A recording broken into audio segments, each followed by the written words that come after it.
우리 하나님 말씀 보겠습니다. 신명기 7장 9절입니다. 우리 한 목소리로 읽겠습니다. 시작.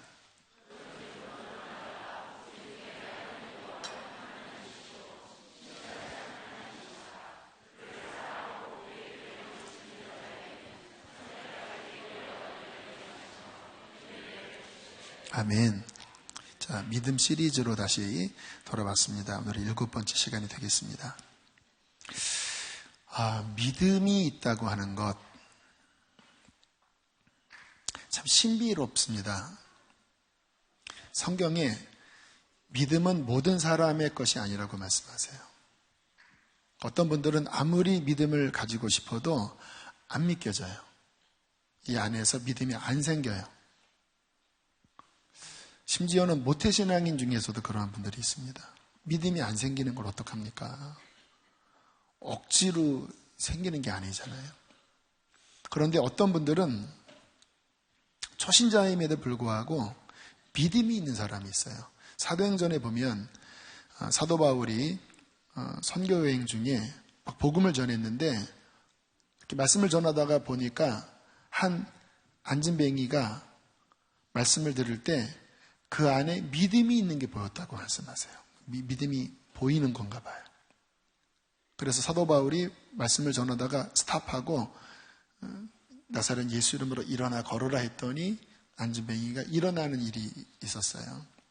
그 가운데 많은 사람들이 앉아 있었지만 말씀을 들을 때에 그 장애인의 영혼에 많은 시간이 지난 건 아닌데 그 안에 믿음이 꿈틀거리는 현상이 일어났고 사도 바울은 성령 안에서 그것을 직감한 거예요.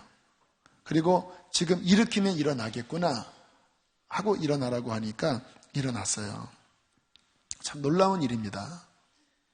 누군가는 믿음이 안 생기는데 어떤 이는 믿음이 생겨요. 지난 추수감사주일 간증했던 우리 그 50대 초중반의 우리 남성, 작년 1월 달에 교회 처음 오신 분입니다.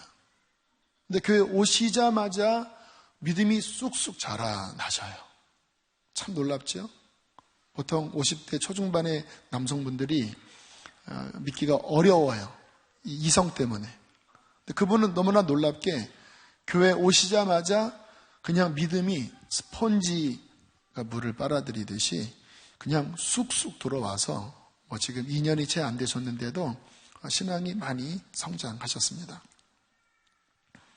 자, 어떤 사람에게 믿음이 있다고 하는 것은 무엇을 의미할까? 과연 나한테 믿음이 있을까? 믿음이 어떤 면에서는 너무 추상적이라 믿음이 있는 것 같기도 하고 없는 것 같기도 하고 잠깐 출장 간 것 같기도 하고 내 안에 머물러 있는 것 같기도 하고 좀 헷갈린 게 믿음입니다. 오늘 좀 기본적인 부분을 처음 말씀드려요. 믿음이 있다고 하는 것은 뭐냐면요, 기본적으로 그 마음에 하나님을 의지하는 마음이 있다라는 거예요. 그러니까 쉽죠? 여러분 마음에 어떤 문제가 생길 때 하나님 도와주세요 라고 하는 의지하는 마음이 있습니까? 믿음이 있는 거예요. 그런데 어떤 사람은 문제가 생길 때 하나님 의지하는 마음이 안 생겨요. 입으로는 도와달라고 할지 몰라도 마음은 자기가 스스로 해결하려고 그래요. 제가 참 좋아하는 말씀 가운데 하나가 시편 71편 5절의 말씀입니다. 함께 읽어보실까요? 시작. 주 여호와는 내가 어릴 때부터 신뢰한 이시라. 제가 기도하면서 이 고백을 자주 하는 편입니다. 하나님, 어릴 때부터 난 당신을 의지했습니다. 어릴 때부터. 참 감사한 게 어릴 때부터 어떤 면에서는 교회를 나가기 전부터 내 마음 깊은 곳에는 하나님을 의지하는 마음이 작더라도 있었던 것 같아요. 여기도 그런 분 계실 거예요. 교회를 안 다녔지만 왠지 마음속에 힘들 때마다 주님을 찾는 그런 마음이 있는 분이 있으셨죠. 참 신비로워요. 저도 어릴 때부터 그런 마음이 있었지만 교회를 다니면서부터는 중고등학교 때 제가 힘들 때마다 하나님을 막 의지했습니다. 하나님 도와주세요. 나는 가정 환경이 이렇게 좋지 않은데 하나님 도와주세요. 하고 이렇게 매달리는 마음이 제 안에 있었거든요. 주님 앞에 기도할 때 내가 어릴 때부터 당신을 의지해 왔습니다. 당신 없이는 나는 살 수 없던 자였습니다. 나는 지금도 하나님만을 의지합니다. 이러한 고백을 눈물과 함께 자주 고백을 해요. 우리 마음 안에 이렇게 하나님을 의지하는 마음 상태를 갖고 있는 것은 굉장히 중요합니다. 그 마음이 있다라고 하는 게 믿음이 있는 증거니까요. 근데 참 주의할 것은 뭐냐면 믿음이 떨어지면요, 하나님을 의지하는 마음이 굉장히 얕아집니다. 믿음이 충만할 때는 정말 숨 쉬면서도 의지해요. 하나님 도와주세요. 주님 도와주세요. 그런데 믿음이 떨어지면요, 주님을 의지하는 마음보다는 자꾸 내가 생각을 합니다. 이거 어떡하지? 문제가 생겼습니다. 이거 어떡하지 하는 사람과 주님 도와주세요. 이게 천지차이예요. 어떡하지 하면 그 중심은 납니다. 내가 해결하려고 하는 거예요. 근데 주님 도와주세요 하는 것은 그분을 믿고 의지하는 거예요. 후자가 될 때 하나님께서 도와주십니다. 성경에 저는 그 야곱이라고 하는 인물을 굉장히 좋아하는 편이에요. 저의 또 다른 이름이 실은 야곱입니다. 제가 20살 때 제 친구나 또 후배가 하나님께 응답받았대요. 그래서 저한테 야곱이래요. 그러면서 지는 바울이라고 그러고 또 다른 친구는 지는 아브라함이라고 하면서 나한테는 야곱이래요. 그래서 약간 기분이 안 좋았지만 그때는 반박할 수 있는 뭐가 없었기 때문에 그냥 야곱이라고 그냥 받아들였습니다. 그런데 지나고 나니까 진짜 야곱이더라고요. 제가 이렇게 주님 앞에 넘어져서 막 이렇게 괴로워할 때 레마로 주신 말씀이 그 이사야 41장, 2장, 3장 거기에 보면 너 야곱아, 지렁이 같은 너 야곱아, 버러지 같은 너 야곱아, 네가 이렇게 내 앞에 쓰러졌지만 나는 너를 잊지 않을 거다. 이런 말씀들이 나오잖아요. 그 당시에 정말 야곱아라고 하는 그 말씀 속에 큰 위로를 많이 받았거든요. 근데 이 야곱이 그 아브라함, 이삭, 야곱 3대 족장 중에 한 명이잖아요. 심지어는 이스라엘이 야곱의 이름으로 민족의 대명사로 하잖아요. 근데 아브라함, 이삭, 야곱 중에 실은 믿음이 제일 안 좋은 사람이 야곱이에요. 그런데 하나님이 이스라엘을 그 야곱의 이름으로 이스라엘이라고 하는 국호를 정해요. 근데 왜 그러신가 봤더니 그게 우리의 모습이기 때문에. 근데 성경을 가만히 창세기 보면요, 주님께서 야곱에게 너는 이제 이스라엘이라 하리라, 야곱이라고 하지 말고 이스라엘이라 하리라, 이렇게 말씀해 놓고 자꾸 성경에 보면 야곱과 이스라엘이 이렇게 혼용되어 나옵니다. 그렇죠? 아브라함은 한 번도 아브라함이라고 부른 적 없어요. 그냥 아브라함으로 개명한 다음에는 계속 아브라함이었어요. 그런데 야곱은 왔다 갔다 해요. 성경을 가만히 보면 100%는 아니지만 전체 흐름 속에서 자기 힘으로 하려고, 야곱의 뜻이 자기 이 통밥으로 뭔가를 해결하려고 한다. 사기꾼, 자아가 강한 사람, 형과 싸워 이기려고 태어날 때부터 형의 발꿈치를 붙잡고 이길 거야. 자아가 강한 사람, 이게 야곱이잖아요. 그래서 야곱이 될 때는 하나님을 의지하지 않습니다. 자기 머리 굴려요. 근데 언제 이스라엘이 되냐? 환도뼈가 부러질 때. 더 이상 내 힘으로 안 되는군요. 내 힘으로는 이것을 해결할 수 없군요. 주님 도와주셔야 합니다. 하고 자기의 힘줄의 근원이 동강날 때, 그때 이스라엘로 바뀌어요. 그 이후에도 보면 여전히 야곱의 기질이 많이 살아서 자아로 붙잡으려고 하는 이 경향이 굉장히 많습니다. 그 12아들 중에서 요셉만 사랑하잖아요. 요셉만. 하나님이 그 요셉을 또 꺾으시잖아요. 팔리게 하시잖아요. 그 다음에 또 누구에게 갑니까? 베냐민에게 가요. 사랑했던 라헬의 하나밖에 없는 아들. 베냐민. 그냥 베냐민만 바라봅니다. 근데 마지막에 꺾으실 때 베냐민까지 죽으면 죽으리라 하면서 보내잖아요. 근데 바로 그러한 순간마다 주님이 부르실 때 이스라엘이라고 부르는 흐름으로 가요. 여러분, 우리가 이 땅을 살아가면서 내 힘으로 살려고 할 때 야곱이 되고요. 주님 없이는 살 수 없습니다라고 하는 의지하는 마음을 가질 때 주님의 손에 붙들린 이스라엘이 되는 것입니다. 그래서 우리는 늘 내가 신앙, 믿음이 있다, 내가 믿음으로 산다라고 할 때 늘 정말 주님, 나는 주 없이 살 수 없습니다. 주님, 주는 나의 힘이십니다. 이 의지하는 마음이 늘 우리 안에 있어야 해요. 근데 제가 경험을 해보면요, 이 의지하는 마음이 있는 자는 결코 실패하지 않습니다. 여러분, 사람은 연약하기 때문에 완벽한 사람은 없어요.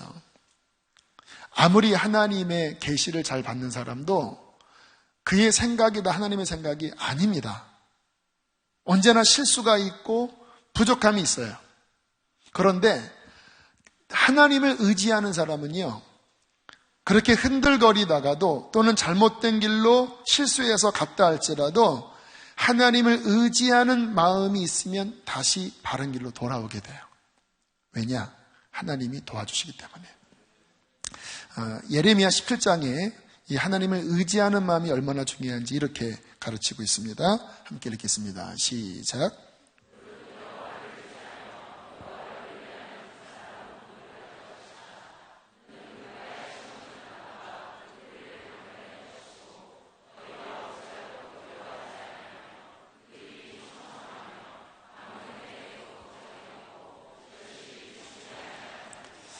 시편을 보시거나 역대하를 보시거나 하나님께서 굉장히 인정하는 내적 태도가요, 하나님을 전심으로 의지하는 마음입니다.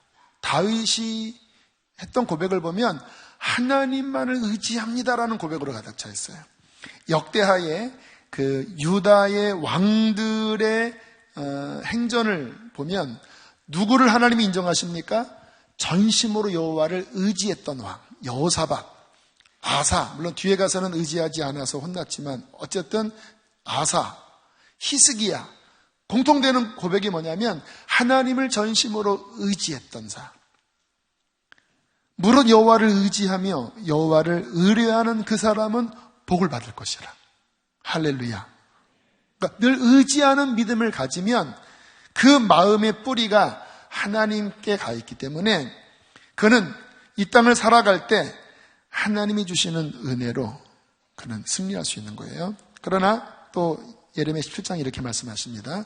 함께 읽겠습니다. 5절 6절 시작.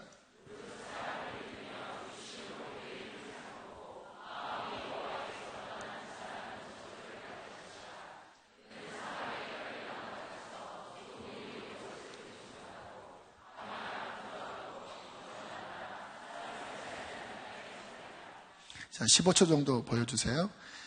자, 누가 저주를 받습니까? 인간을 믿고 의지하는 거예요.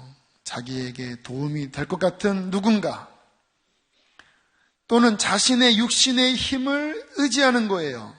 나는 이렇게 똑똑한데, 나는 이런 경험이 있는데. 근데 문제는 뭐냐? 사람을 믿고 육신을 의지하면 마음의 뿌리가 하나님께 가 있지 않게 돼요. 근데 그런 사람들은 저주를 받을 것이라. 사막 떨기나무 같아서 좋은 것 보지 못하고 광야 건조한 곳, 건건한 땅, 사람이 살지 않은 땅에 살리라. 다시 이전 말씀 한번 보세요. 이전 말씀 시작. 의지하며 여호와를 의뢰하는 그 사람은 복을 받을 것이라. 그는 물가에 심어진 나무가 그 뿌리를 강변에 뻗치고 더위가 올지라도 두려워하지 아니하며 그 잎이 청청하며 가무는 해에도 걱정이 없고 글실이 그치지 아니함. 그러니까 참 우리가 복받는 비결이 실은 단순한 데 있습니다. 마음이 하나님께로 늘 가 있는 의뢰하는 마음. 이게 겸손한 마음이죠. 제가 좀 전에 선포했죠. 내년에 하나님께서 우리 교회 예배의 깊이를 더하시고 선교문을 더 여실 것입니다. 심지어는 학생들도 선교적인 공동체로 설 것입니다. 이게 제 마음에 일어나는 감동들이거든요. 이것을 이룰 수 있는 방법이 있어요. 계속 주님 의지하면서 나아가면요, 주님께서 그렇게 할 수 있는 지혜와 또 도움의 손길을 붙여주시는 거예요. 의지할 때. 왜? 지금 제 안에 일어났던 그런 감동들은 주님의 뜻들이거든요. 그런데 주님의 뜻이 비춰진다 해도 내 힘으로 하려고 하면 어려워요. 그러나 주님을 의지하면 주님께서 비춰주신 뜻을 그분께서 이루어 주시는 거예요. 그래서 우리가 이 땅을 살아가면서 복잡하게 생각할 필요 없습니다. 주님만 의지하겠습니다. 나는 무지하고 나는 경험도 일천하고 나는 정말로 부족한 자이지만 주님만 의지하겠습니다. 그렇게 걸어갈 때 주님은 그 믿음 가운데 역사해 주실 것입니다. 자, 이제 그러한 믿음을 가지고 이제 기초적으로 살아가는데 이제 그 다음 두 번째가 중요합니다. 뭐냐면 분별하는 거예요. 뭐 하는 거라고요? 분별. 제가 좀 전에 내년 우리 교회의 어떤 방향성 또 영적 깊이에 대한 부분을 나눴어요. 근데 이게 과연 그냥 목사가 자기 혼자 필 받아서 하는 이야기일까? 아니면 정말 성령이 주신 감동일까?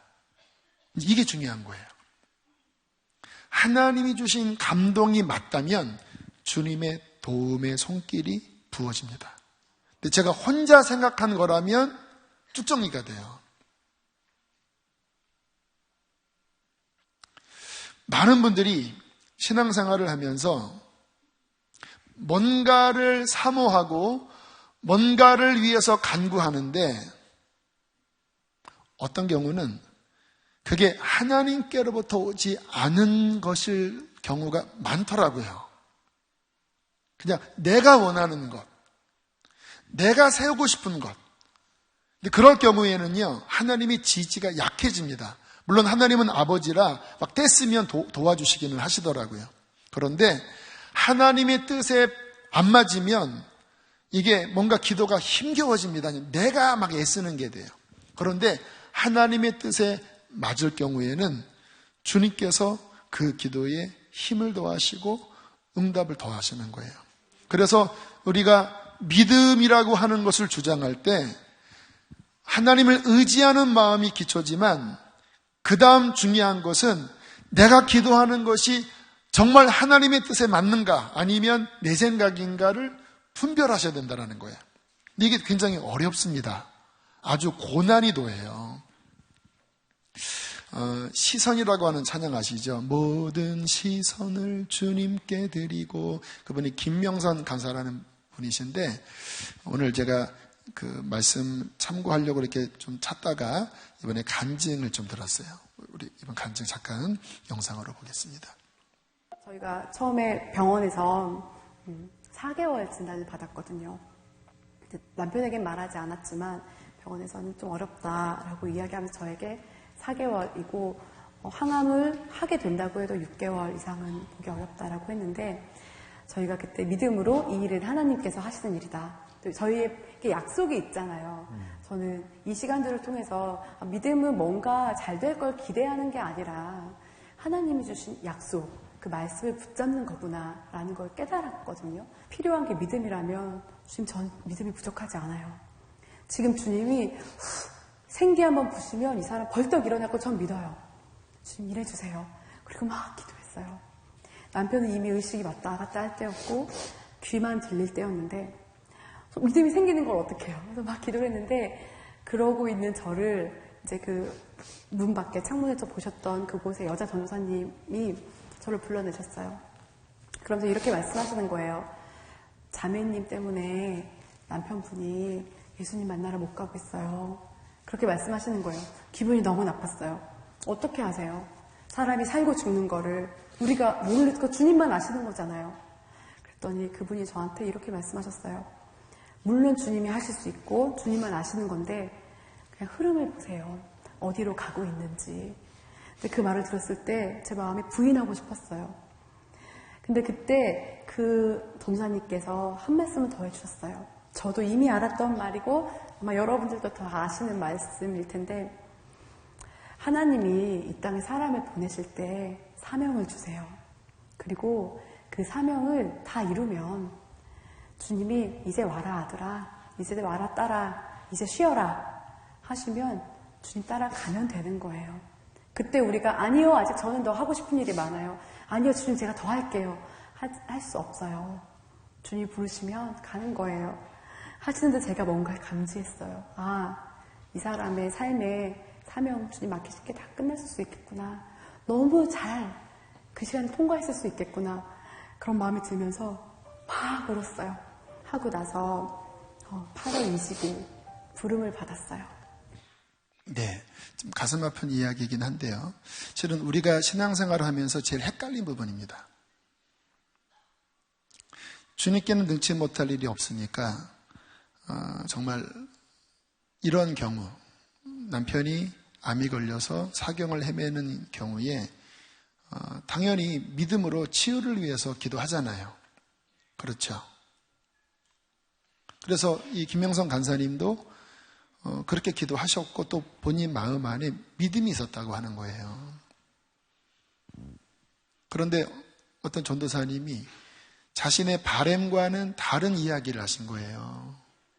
지금 주님이 이 아들을 거두어 가시려고 하는데 자매의 안타까운 마음 때문에 주님께서 데려가실 수가 없는 상황이다.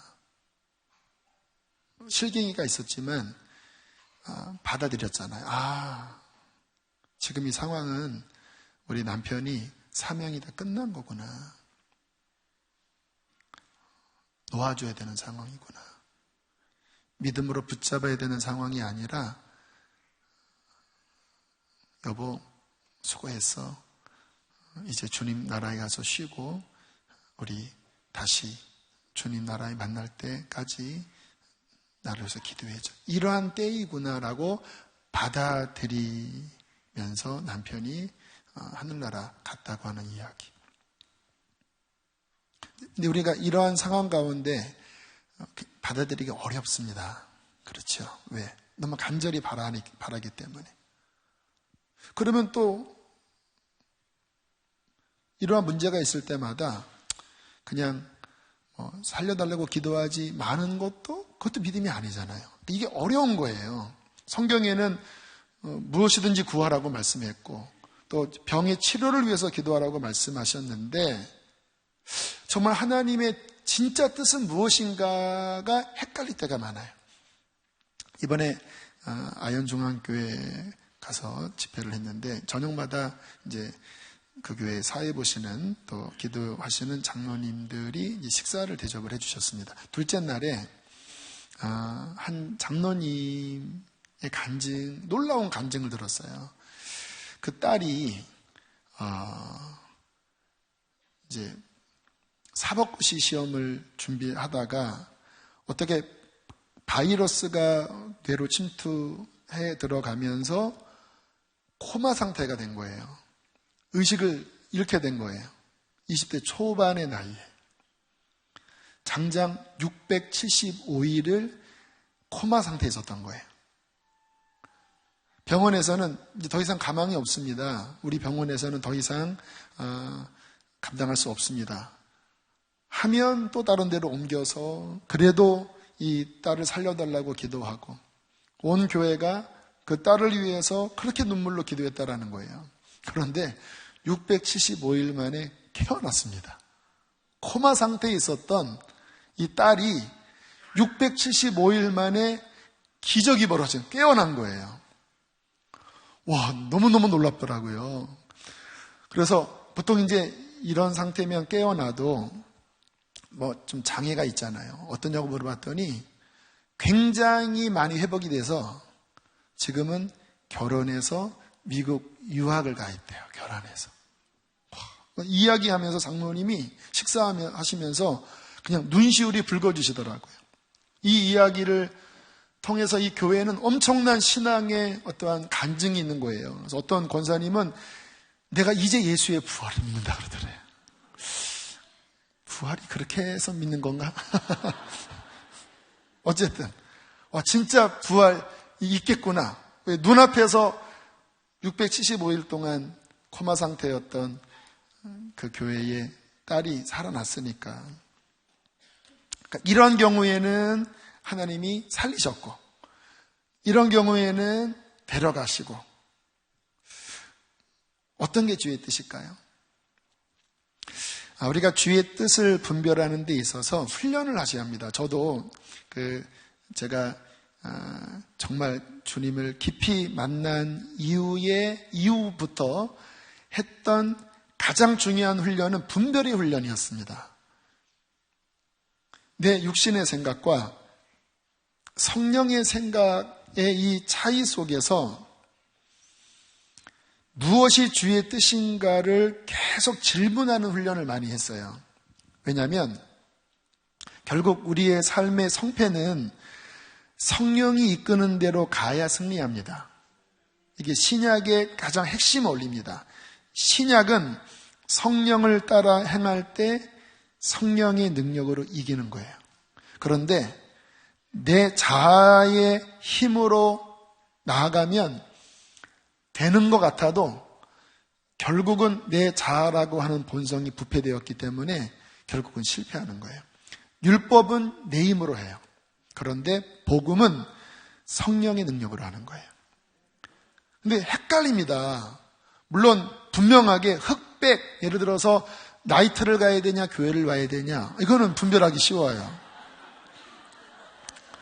근데 뭐가 어렵냐면, 예를 들어서 오늘 밤에 주님께서는 어떠한 말씀을 전하기를 원하시는가? 사랑일까? 믿음일까? 소망일까? 선교일까? 하면 다 옳은 말 같아요. 그렇죠? 이런 경우에 참 어려운데, 조지 물러라고 하는 5만 번 기도 응답받은 분의 그 일기를 보면, 조지 물러가 5만 번 기도 응답받을 동안에 5만 번 분별을 한 거거든요. 근데 본인이 어떻게 분별을 하는지에 대하여 요약한 내용들이 나와요. 그것은 나중에 책을 보시거나 인터넷 찾아보면 아시는데, 크게 두 가지를 살펴보면, 하나는 하나님의 말씀을 통하여 분별하는 거예요. 어떤 사안이 생길 때 성경을 읽으면서 또는 신구약 전체의 맥락을 통하여 이게 하나님의 말씀에 맞는지를 먼저 점검을 한대요. 이것은 제가 하는 동일한 훈련입니다. 조지 물러가 고아원을 시작할 때 어떠한 말씀의 어떠한 분별을 받았냐면, 하나님, 이 세상에 하나님의 살아계심을 드러내기를 원합니다. 시편이나 보면 하나님의 살아계심을 증거한다고 하는 말씀들이 있잖아요. 내가 이 고아원을 하면서 사람들에게 돈 달라고 절대 후원 요청하지 않을 것입니다. 저는 오직 하나님 앞에 기도함으로써 이 시대의 사람들에게 하나님은 오늘도 여전히 고아와 과부를 먹이시고 오늘도 여전히 기도에 응답하시는 그 하나님임을 증거하겠습니다. 주님은 고아와 과부들의 아버지이십니다. 이 말씀으로 시작한 거예요. 이게 이제 그가 모든 사안에 대하여 이제 말씀으로 이렇게 분별을 하는 것이 첫 번째였고요. 두 번째는, 그러나 아까 그 김명선 강사님 같은 경우 말씀으로 치유를 분별받는 것은 당연한 거잖아요. 그런데 어떤 경우는 이렇고 어떤 경우는 이럴 경우에는 깊은 기도 속에 성령 안에서 분별하는 이 분별을 훈련했대요. 그래서 성령님이 지지하실 때는 내적인 평안함이 있고 또는 환경의 지지가 있었고, 분명히 성경에 위배되는 건 아니지만 기도하면 왠지 답답하고 왠지 성령께서 지지를 하지 않는 마음을 주실 때는 다시 한 발 뒤로 물러나서 또 분별하고 또 분별하면서 그렇게 조심스럽게 걸어가다 보면 어느 순간에 하나님을 의지하면 주님께서 어느 순간에 이렇게 선명하게 응답하시거든요. 아까 우리 자매님도 선명하게 응답하시니까 받아들여졌다고 그랬잖아요. 주님을 의지하면 그 찾아가는 과정이 짧지는 않아도 정말로 주의 뜻대로 살려고 하는 마음이 있으면 어느 순간에 주님이 환경과 마음을 통하여 예스든지 아니면 노든지 아니면 기다리라든지 그분께서 분명한 확신을 주십니다. 그리스도인들은 이러한 내적 분별력을 반드시 훈련해야 합니다. 이게 영적인 귀예요. 영적인 눈이에요. 그렇게 해서 조지 물러가 5만 번 기도를 응답받은 거예요. 자, 이 부분은 다음에 기회가 되면 좀 자세하게 다루고요. 자, 이제 이 훈기다. 자, 두 번째가 분별이라고 그랬죠. 자, 분별이 됐어요. 아, 이게 하나님의 뜻이 맞다. 지금 내 딸의 치유를 위하여 기도하는 것은 하나님의 뜻이 맞아. 왜냐하면 주님께서 내가 죽지 않고 살아서 여호와의 행하신 일을 선포하리라고 하셨기 때문에 나는 딸을 위해서 기도할 거야 라고 이렇게 만약에 분명하게 분별이 됐어요. 그런데 여전히 딸은 지금 500일째 누워있어요. 600일째 누워있어요. 자, 분별이 됐는데 여전히 응답되지 않을 때 어떻게 우리는 믿음을 사용할까? 이게 오늘 말씀의 핵심입니다. 여러분, 이때 중요한 것은요, 구체적인 약속의 말씀을 붙잡는 것입니다.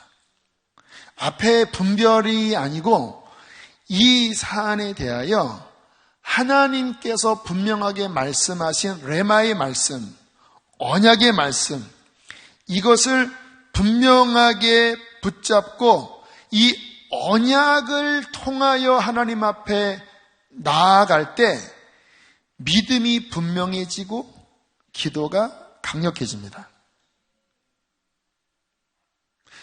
성경을 보거나 기독교 위인들을 보면요, 믿음의 사람들, 특별히 강력한 기도의 돌파를 이루어 하나님의 능력의 응답을 받은 사람들의 기도 패턴을 보면 똑같아요.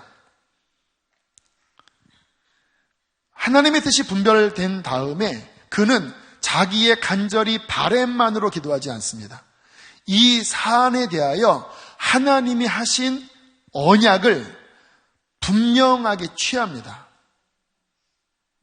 그리고 하나님 앞에 담대하게 또는 당돌할 정도로 해서 신실하신 하나님 앞에 이 언약을 들이미면서 하나님은 이 약속을 들어주실 수밖에 없습니다. 왜냐하면 하나님은 신실한 하나님이기 때문입니다. 이러한 기도의 태도를 갖는다라는 거예요. 오늘 말씀이죠. 다시 한번 보실까요? 신명기 7장 9절 시작.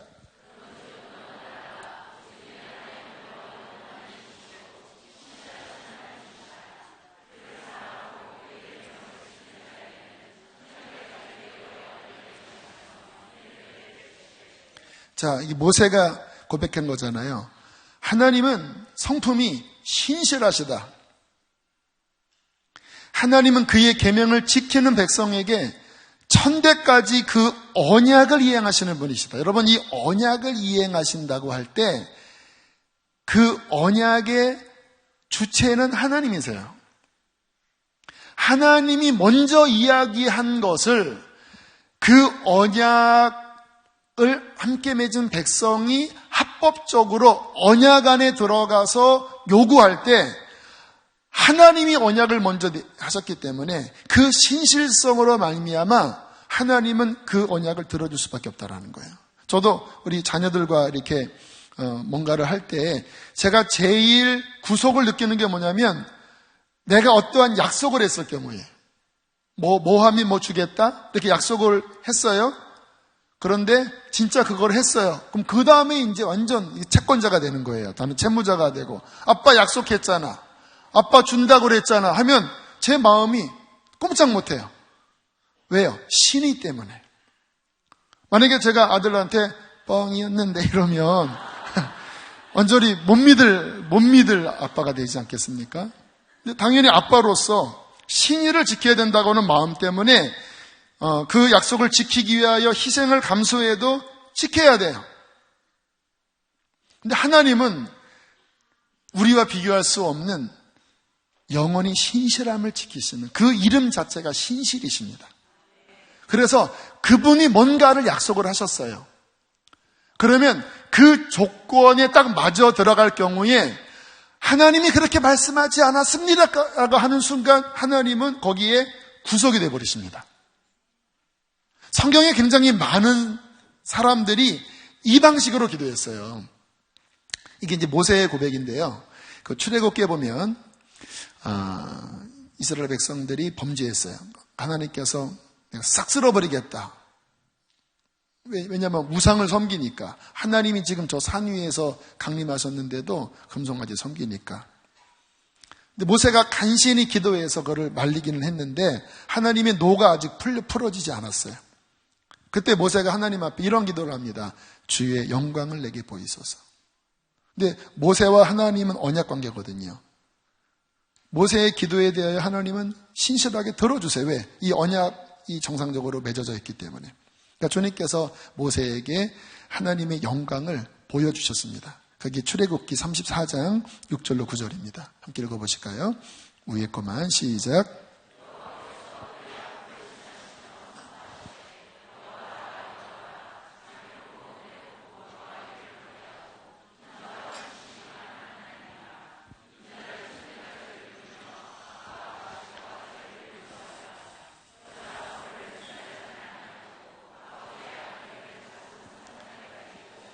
자, 이렇게 말씀을 하시자마자 모세가 급히 땅에 엎드려 경배하면서 하나님이 말씀하신 약속 언약의 한 부분을 딱 잡고 하나님의 바지가락을 매달립니다.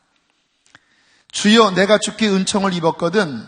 이제 모세와 하나님과 정상적인 언약 관계에 은총 안에 있어요. 근데 지금 이 백성들은 지금 하나님이 쓸어버릴까 말까 하는 중이에요. 그런데 하나님이 모세에게 하나님의 모습을 보여주셨습니다. 여호와로라 여호와로라 은혜롭고 자비롭고 노하기를 더디하시고 용서하시지만 벌받을 자는 반드시 보응한다.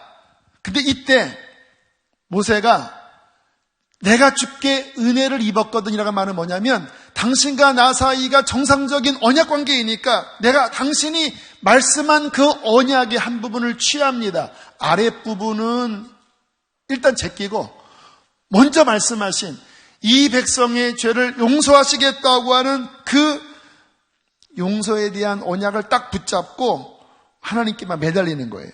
주는 우리와 동행하시옵소서. 목이 뻣뻣한 백성이긴 하지만 하나님은 분명히 말씀하지 않았습니까? 우리의 악과 죄를 사하시고 우리를 주의 기업으로 삼으시는 인자하신 하나님이라고 하지 않았습니까? 당신의 말씀한 것을 이루어 주십시오. 그럼 매달리는 거예요. 50대 50이에요. 심판에 대한 말씀이 있었습니다. 근데 모세는 하나님과의 정상적인 관계 안에서 선한 언약을 붙잡고 중보자로 하나님 앞에 매달리는 거예요. 하나님께서 이 기도를 들으시고 내가 이 백성과 함께 하겠다. 용서하겠다. 그러나 뒤에 있는 그 심판에 대한 것을 내가 제하지는 않아. 그러나 내가 이 백성과 함께 가지 않으려고 했지만 네가 지금 곰방 내가 한 말에 대하여 네가 내게 요청했기 때문에 내가 이 백성을 용서하고 함께 가겠다라고 거기에서 응답하시는 거예요. 이게 성경에 보면 굉장히 많은 하나님의 사람들의 기도 패턴이라고 하는 것을 우리가 경험할 수가 있어요. 저 같은 경우도 주님과의 이런 관계 안에서 이 같은 패턴에 딱 들어가면 거의 응답이 됩니다. 문제가 생겼어요. 헷갈려요. 그런데 어느 날 성경을 읽다가 주님의 약속의 말씀, 언약이 딱 성령 안에서 깨달아졌어요. 레마라고 하죠. 그때 그 약속의 말씀을 붙잡고 나아가면 일단 믿음이 딱 잡힙니다. 이 말씀 안에 딱 잡혀요. 그리고 담대해지더라고요. 기도는 담대함이 있을 때 승리하는 거거든요. 응답되는 거거든요. 근데 이 말씀이 보이고 담대하게 요청을 할 때 응답을 받아요.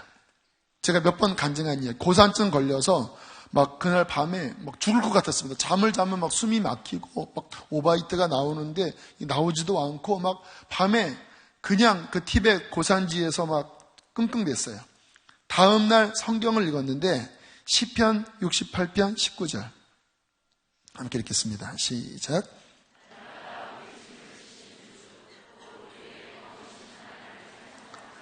이 말씀이 레마로 제 심령에 울렸습니다. 날마다 너의 짐을 지시는 구원의 하나님. 이 질병을 주님이 짊어지시는구나. 주님이 건지시는구나. 그리고 쭉 읽었는데 끝절이 이런 말씀이었습니다. 시작.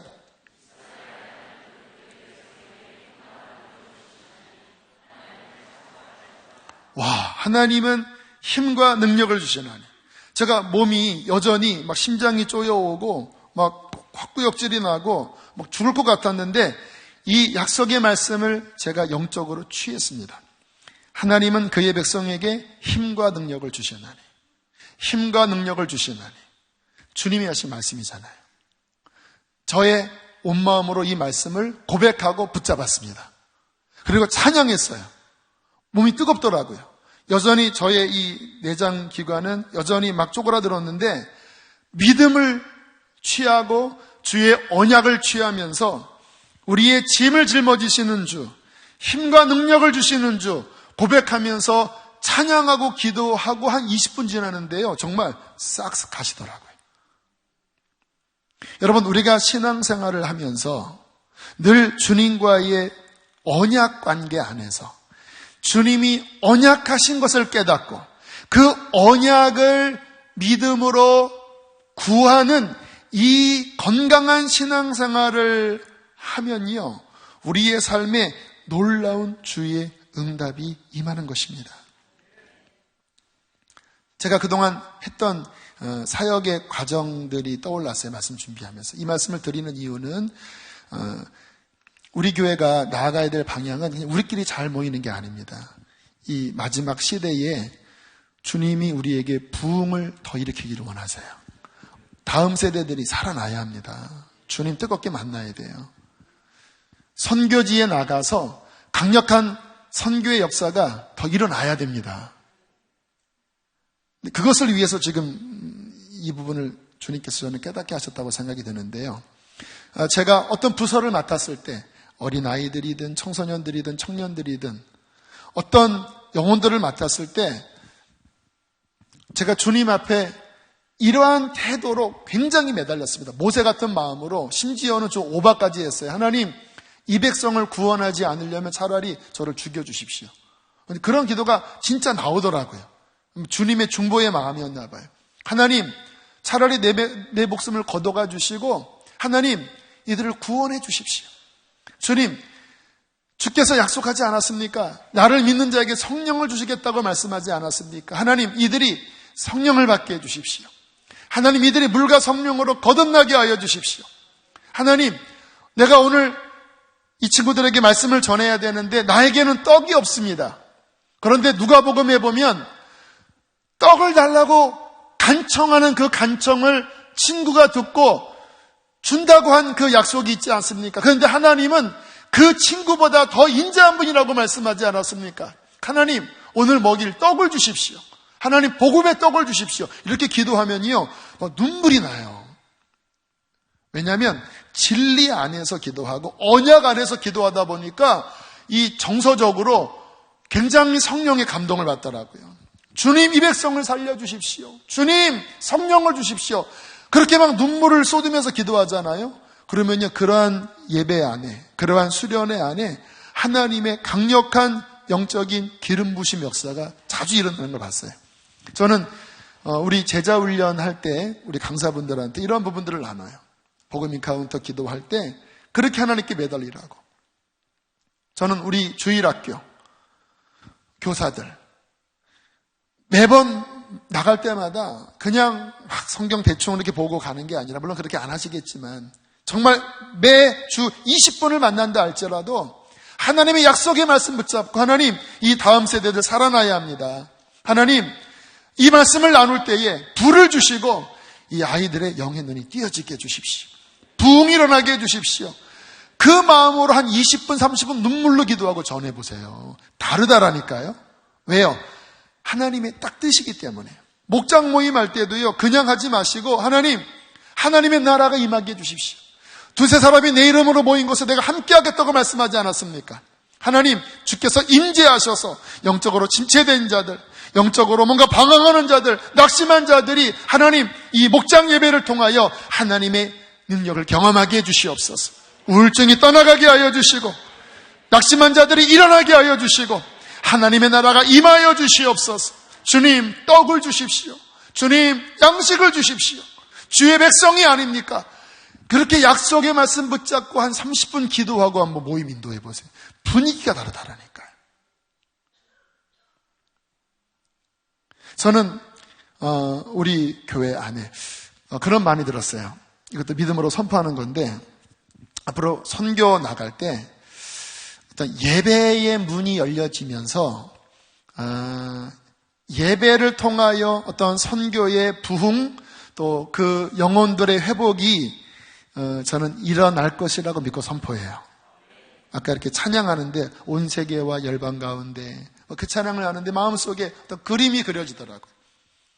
모든 민족을 구원할 예수. 시편에 보면 주님께서 모든 민족과 열방 가운데 찬양을 받으시는 그런 고백들이 나오거든요. 하나님, 그렇습니다. 이 마지막 때에 모든 열방에서 하나님을 향한 찬양의 주님 싹이 나게 하여 주시고, 모든 민족으로 주를 경배케 하여 주십시오.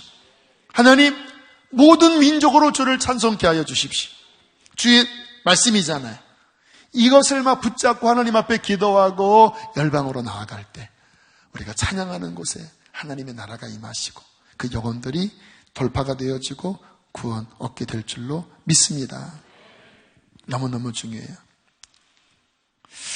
자, 이 언약 관계에 대한 부분을 조금 더 깊이 들어가려고 하는데요. 여러분,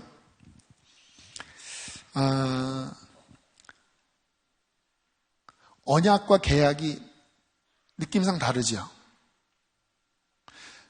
하나님과 우리와의 관계가 이 언약 관계로 이루어져 있거든요. 그렇기 때문에 우리가 그분의 약속을 붙잡고 나아가는 것이 효과적이라고 말씀을 드렸어요. 그럼 한번 생각을 해보세요. 계약과 언약이 뭐가 다를까요? 계약은 이익을 위하여 하는 쌍방 간의 어떠한 협약입니다. 부동산 언약이라고 안 그러잖아요. 부동산 계약입니다. 물건 언약, 아니, 물건 계약하잖아요.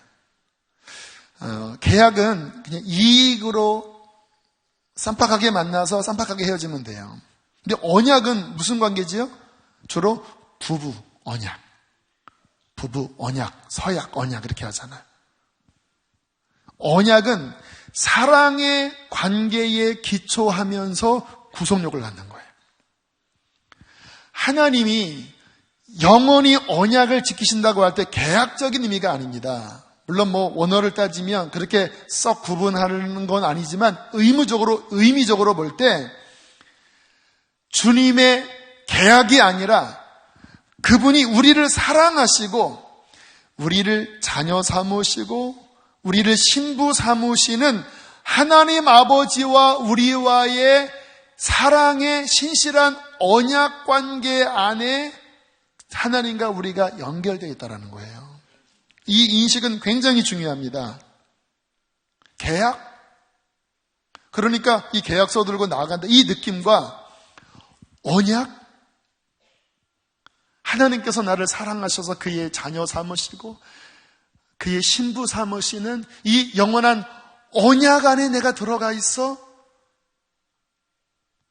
이 언약 안에서 내가 주님 앞에 신부로서 자녀로서 그 언약 관계 안에서 요청할 때 나의 신랑은 나의 아버지는 이것을 들어주시지. 믿음 자체가 달라지는 것이잖아요. 마태복음 26장 28절에 보면 이렇게 말씀을 하시죠. 함께 읽겠습니다. 시작.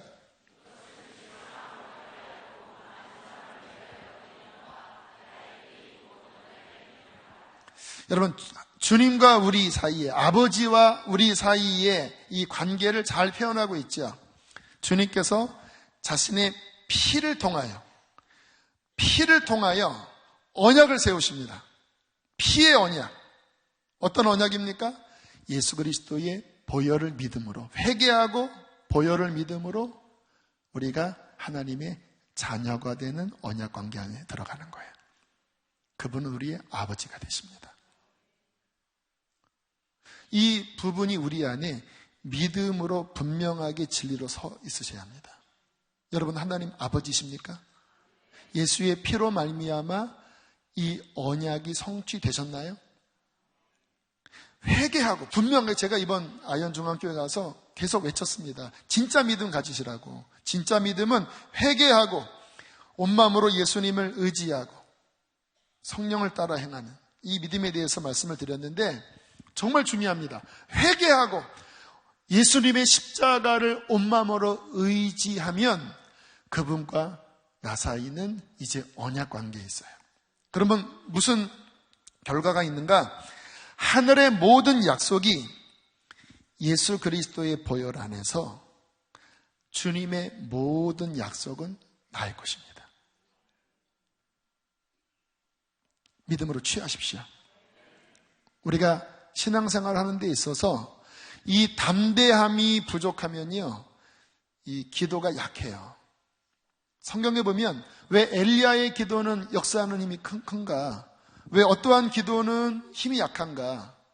믿음의 차이입니다. 믿음의 차이. 근데 이 언약 관계를 분명하게 이해하고 주님이 주신 그 언약을 분명하게 분별해서 그 언약 안에서 우리에게 허락된 그 풍성한 것을 담대하게 구하고 응답받는 신앙이 되어야 하나님께서 이 마지막 때 우리를 능력 있게 사용하시리라 믿습니다. 저는 우리 교회가 이 영역에 있어서 2019년도 하늘의 문을 열게 되기를 바랍니다. 하늘의 문. 정말 이 위가 그냥 펑 뚫려서 그냥 찬양만 해도 주의 임재가 이곳을 구름처럼 덮고 그 예배 속에서 정말 하나님의 보좌를 우리의 영이 바라보고 영과 진리의 예배 가운데 그 부흥의 불길을 받은 하나님의 사람들이 가슴이 뜨거워 견딜 수 없는 우리 어린 영혼들이 그 임재 속에서 물과 성령으로 응애 거듭나는 부흥의 역사, 그 뜨거운 불길이 민족과 열방 가운데 뻗어나가는 그 강력한 역사가 2019년도에 열려지도록 우리는 언약을 붙잡으셔야 돼요. 그렇잖아요. 우리가 신앙생활을 할 때 어차피 한평생 금방 집니다. 금방 져요. 얼마 안 남았습니다. 화면을 벌써 이렇게 하면서 늙어져요. 근데 우리가 주님이 주신 생명이 있을 동안에 하나님의 언약이 이만큼인데, 주님의 이 성령의 부흥의 약속이 이만큼인데 우리가 언약을 몰라서 늘 그냥 전전긍긍하면서 나 하나 잘 먹고 잘 사는 정도의 복만 먹다가 아유 나는 복 받아서 나는 그래도 굶주리지 않게 살고 우리 자녀들 좋은 대학 가서 시집장가 잘 가고 다들 좋은 직장에서 잘 먹고 잘 살다가 되졌다. 이런 식으로 그 정도만 누리면 진짜 이것은 안타까운 일이죠. 오늘날 많은 크리스찬들이 그 수준의 언약, 이건 언약도 아닌데 그래도 언약 그 꼬부랭이죠. 부스러기. 그 정도 가지고 만족을 해요.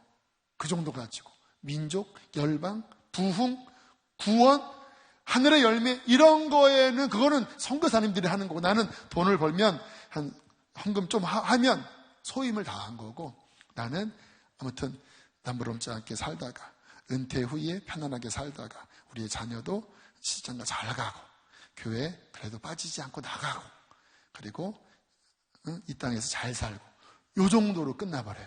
건강하게. 여러분은 그 정도에 만족하시나요? 만족하는 분들은 나가세요. 여기 계실 필요 없어요. 저는 그런 설교 잘 안 해요. 물론 그런 것도 필요합니다. 중요해요. 그러나 우리의 갈망은 하늘 뜻이 이 땅에 이루어지는 것.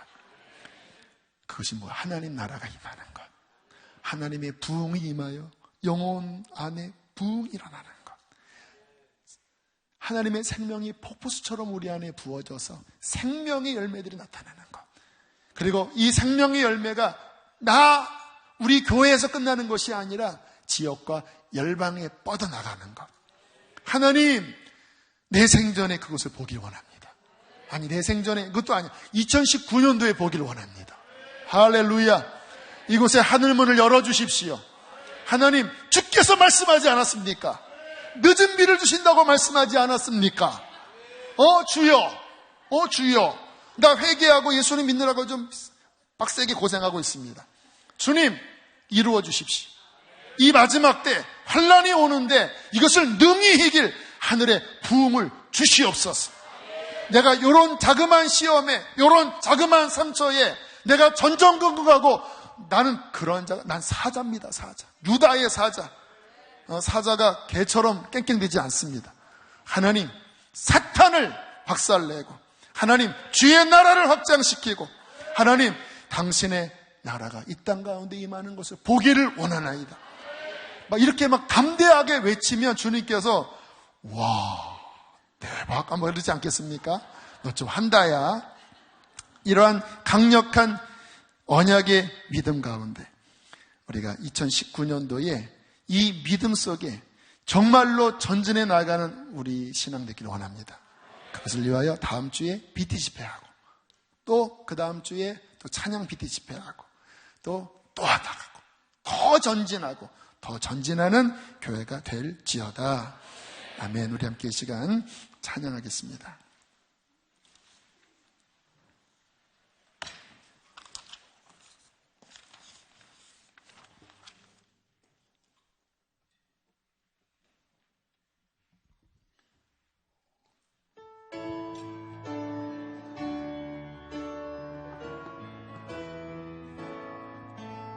주의 약속하신 말씀 위에서 영원토록 주를 찬송하리라. 소리 높여 주께 영광 돌리며 약속 믿고 굳게 서리라.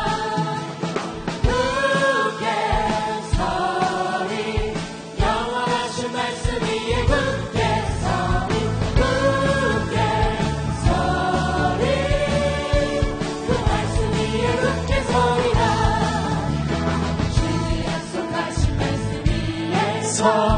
성령은 내게 영습할 때에 말씀으로 힘써 싸워 이기며 약속 믿고 굳게 서리라.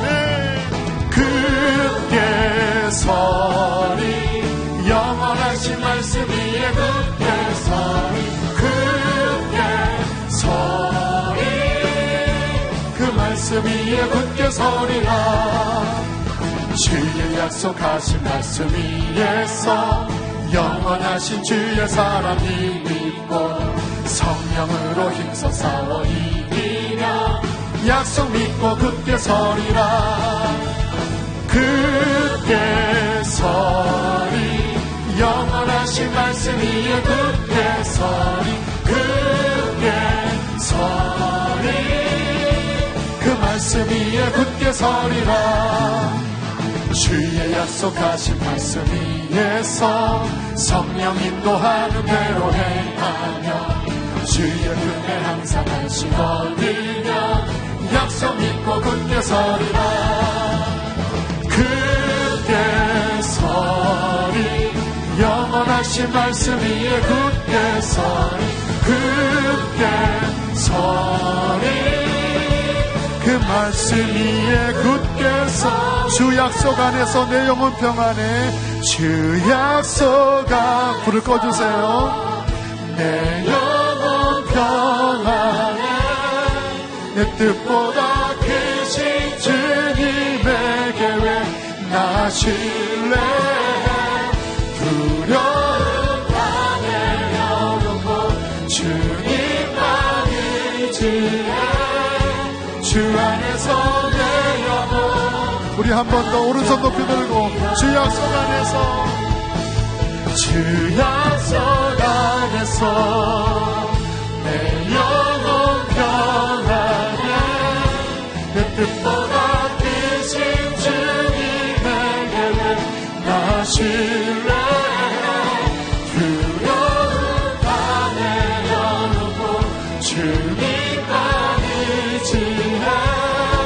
주 안에서 내 영혼 한정 주야로 기도의 양 올라가네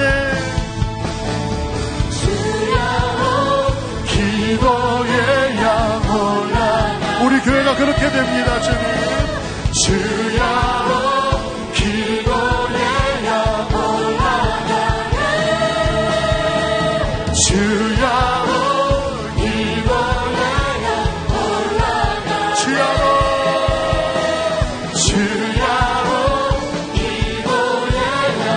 주는 존귀하신 분 주는 존귀하신 분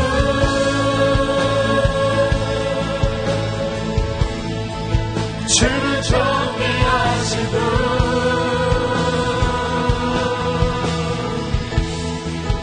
마음을 주께 나와 역사의 마지막이 되었습니다 만물이 주께 나와 주께로 돌아가는 그 역사의 끝에 주여 우리가 쓰임받기를 원합니다 자리 일어나서 고백합시다 주는 존귀하신 분 마지막에 부흥을 주십시오 주는 존귀하신 분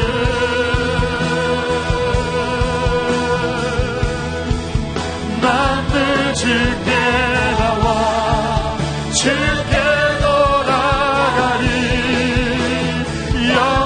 그래요 한 번 더 주는 존귀하신 분 주는 존귀하신 분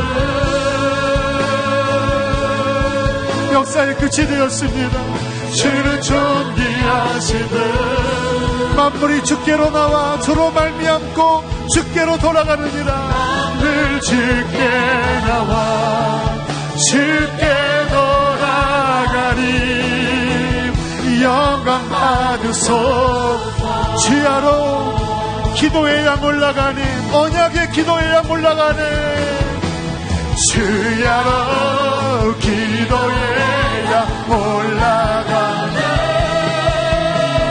주야로 주께서 우리 교회를 그렇게 써주실 거예요 주야로 기도의 양 올라가네 주야로 기도의 양 한 번 더 주야로 기도의 양 올라가 주야로 기도의 양 올라가 주를 존귀하신 분 주를 존귀하신 분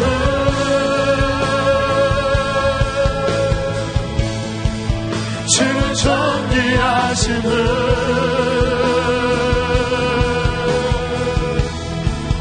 만물 주께 나와 주께 돌아가니 영광 받으소서 여러분 흥분되지 않나요?